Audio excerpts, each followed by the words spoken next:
Buenos días. Vamos a referirnos hoy a analizar los tres niveles de concreción de la currícula escolar y la reforma educativa que le llaman la reforma educativa de la cuarta T. Primero tengo que decir, yo no considero que sea la reforma educativa de la cuarta T, a pesar de que es una reforma aprobada dentro del tiempo en que está este gobierno desarrollándose. Primero, he dicho otras veces y lo tengo que repetir porque a veces confundimos las cosas, que el gobierno de la cuarta T es un gobierno en el que se están dando formidables encontronazos y jaloneos entre las posturas de derecha, de centro y de izquierda. Es un gobierno que está formado por una variopinta diversidad de elementos ideológicos y ellos están tratando de imponer su visión del mundo y sus intereses a las decisiones que se toman. Duélanos o no, y querámoslo o no reconocerlo, el presidente no es omnipotente y omnipresente, no está en todas partes.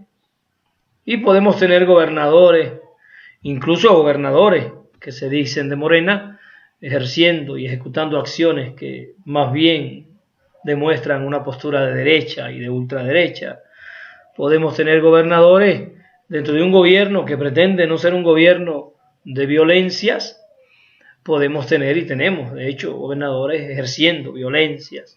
Y uno se pregunta cómo es posible que dentro del gobierno de la cuarta T tengamos violencias y el presidente está diciendo que este es un gobierno de la no violencia, amor y paz, como se dice.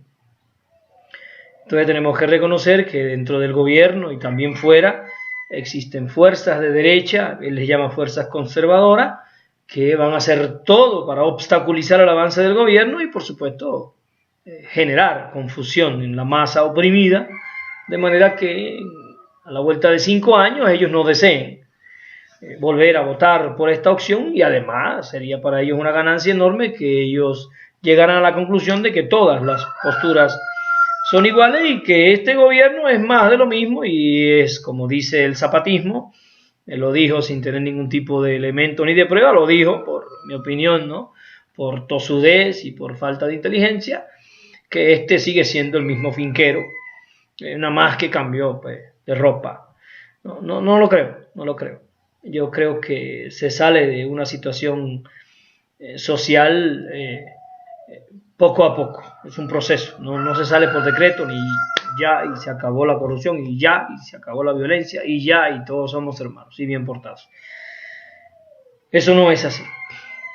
Por eso me quiero referir al tema de la concreción del currícula y la reforma, porque tengo amigos y gente que quiero y respeto mucho y machaca contra la reforma educativa, que se sabe que no es la reforma que queríamos, tiene muchísimas cosas malas. Contra los libros gratuitos, que no son los que queríamos, tiene muchísimas cosas malas. Pero yo creo que tenemos que reconocer tres cosas. El currículo se despliega a tres niveles fundamentales. El primer nivel es el nivel macro, que es esta propuesta educativa del Estado mexicano, que evidentemente no es la propuesta que nosotros queremos. Yo me ubico como un pensador de izquierda, yo quisiera una propuesta con ciertas características, pero me doy cuenta que este gobierno no tiene ni las condiciones ni es el momento para yo tener esa propuesta educativa. Tengo que caminar con lo que tengo hacia adelante e ir construyendo un proceso histórico de concienciación. Ese nivel macro, pues ahí los maestros de base tienen muy poca incidencia, porque es un nivel que se establece por los órganos superiores de la Dirección de Educación del Estado. Y ellos supuestamente se informan sobre las necesidades de la base y establecen su modelo educativo. Pero queda claro que ese modelo educativo nacional es un modelo especialmente ideológico. O sea, sigue los criterios y los objetivos de ciertas clases sociales en el poder y en este caso la clase social en el poder en el sistema educativo mexicano es la derecha. Representada en primer lugar por el secretario de Educación, que es un secretario de Educación con un pensamiento de derecha. Eso yo creo que no hay ni que discutirlo. Se prueba fácilmente. El segundo nivel de desarrollo de la currícula es el nivel meso, es el nivel de escuela. Es cuando la escuela establece sus proyectos educativos para aterrizar este nivel, digamos, general, macro. Y aquí la pregunta que tenemos que hacer es, ¿cuáles son los proyectos educativos de las escuelas?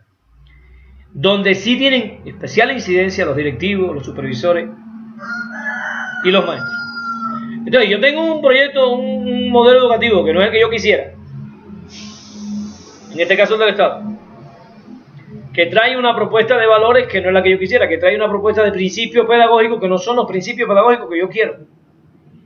¿Qué me impide a mí, en el proyecto escolar, establecer como prioridad los valores que nosotros estamos definiendo y los principios pedagógicos que nosotros estamos definiendo?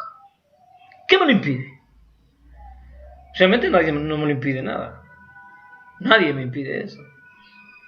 Eso depende de la conciencia y de la capacidad de organización de los maestros en las escuelas. Hay en México propuestas pedagógicas interesantes. Está la de Oaxaca, el peteo, que todavía no se convierte en una propuesta sólida, contundente. Hay intentos en las escuelas muy plausibles, muy buenos. Hay zonas que están trabajando. Pero hay una gran cantidad de escuelas que no se han todavía incorporado a la construcción de un proyecto educativo, llamémosle así, emancipador, descolonizador. ¿Cuántas escuelas en Michoacán, en Chiapas, en Guerrero y en Oaxaca ya están diseñando un proyecto educativo descolonizador y emancipador? ¿Y cuáles son los obstáculos reales que tenemos para que eso ocurra? No, tenemos que reconocer que no es el Estado el obstáculo. El Estado no puede obstaculizar el desarrollo de un proyecto educativo escolar, porque el Estado no es omnipresente, no está en todas las escuelas vigilando.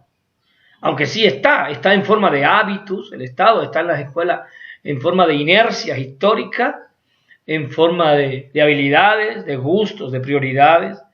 Y a veces cuando uno revisa la escuela pública y ve las prioridades de la escuela pública y ve las praxis de la escuela pública, uno descubre al Estado capitalista hegemónico, cosificador, ejerciendo su poder hacia adentro de la escuela a partir de las prácticas pedagógicas, psicológicas, sociológicas, etc.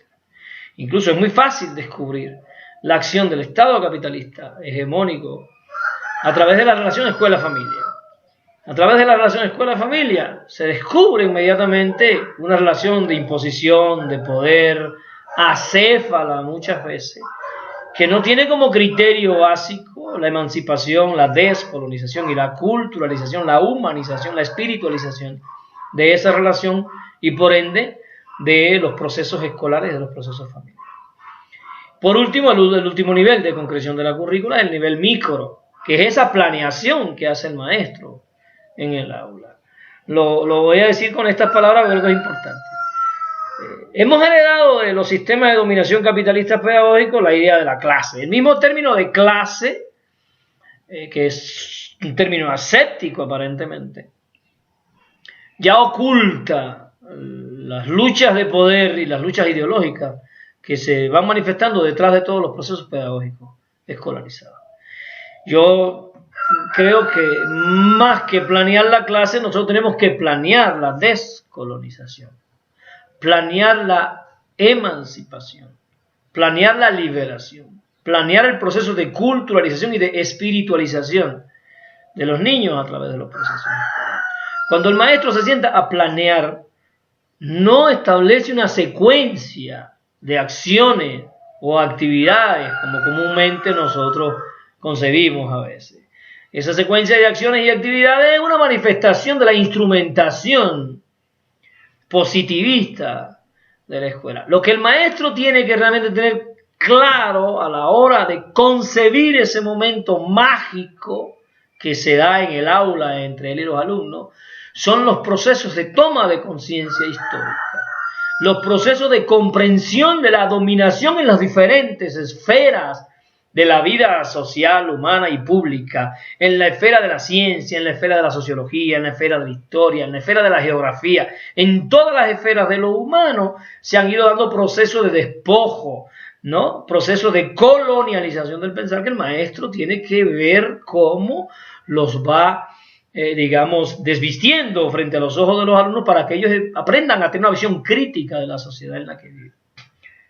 Bueno, ¿qué impide que hagamos eso en clases? Nuño impide eso. Nuño no está en todas las escuelas. Nuño no está cuando tú cierras la puerta del aula. Cuando el maestro cierra la puerta de su aula, el que está ahí es él, solo. Y nadie le está metiendo el libro gratuito por la boca. Cómetelo, usa eso. El maestro decide los textos que va a usar. Si yo en español le estoy dando los adverbios de modo, de tiempo, de lugar, etcétera, etcétera, etcétera, yo puedo escoger los textos con los que voy a trabajar los adverbios. Nadie me obliga a hacer eso con un texto. Yo puedo tomar un texto de Elena Poniatowska, un texto de denuncia de Elena Poniatowska, y con ese texto yo estoy trabajando la lengua, la estructura de la lengua, pero ese texto además tiene un contenido que es un contenido de denuncia frente a una sociedad injusta, desigual, del despojo. Entonces es importante que nosotros consideremos de una buena vez, en vez de estar diciendo todo el tiempo que la reforma, y quejándome de la reforma, que los maestros adoptemos frente a esta reforma que no es la que queremos, una actitud de propuesta constructiva, emancipadora, descolonizadora. Porque a veces nos quedamos en el momento de la denuncia, en el momento de que esto no es lo que queremos, nos congelamos ahí, nos pasamos años en ese momento y no avanzamos hacia las propuestas, hacia la construcción de una educación culta, una educación que enseñe al niño a pensar críticamente, una educación que le proponga al niño la construcción de sentido descolonizador, tanto escrito como oral, una educación donde la ciencia sea una herramienta para descubrir frente al niño los procesos históricos de la destrucción del medio ambiente, de la destrucción de la cultura humana, de la destrucción de la conexión de los hombres unos con otros, ¿no? A partir de la meritocracia, la competitividad que nos propone la lógica instrumental del capitalismo. Le doy las gracias por estar con nosotros. Hacía ya algunas semanas que no subíamos videos. Nos vamos y nos vemos y los invitamos, si les gustan estas pequeñas entregas, a inscribirse a nuestro canal.